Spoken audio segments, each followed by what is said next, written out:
mafanikio yangu inaanza leo. Mafanikio yangu inaanza leo. Mafanikio kwa boma yetu inaanza leo. Mafanikio yangu inaanza leo. Basi mtazamaji pale unayoniona kwenye runinga yako, mimi naitwa Prophet Steven. Nimeokoka, Yesu ni Bwana, na Mungu amenisaidia, Mungu ameninua. Niliwaambia siku zote mimi usikiza Roho wa Bwana vile ananipa utaratibu, vile ananiongoza. Nilipokuwa kwenye maombi na nikasikia nifanye ibada hii, ibada ya kudedicate mahitaji ya 2026.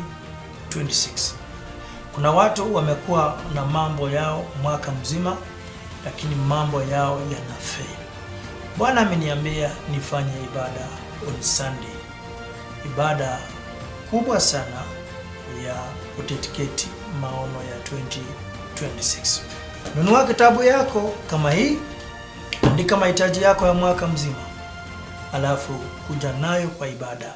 Mimi nitamwagia mafuta, nitaitamkia, nitaitakasa, nitaombea yale mahitaji.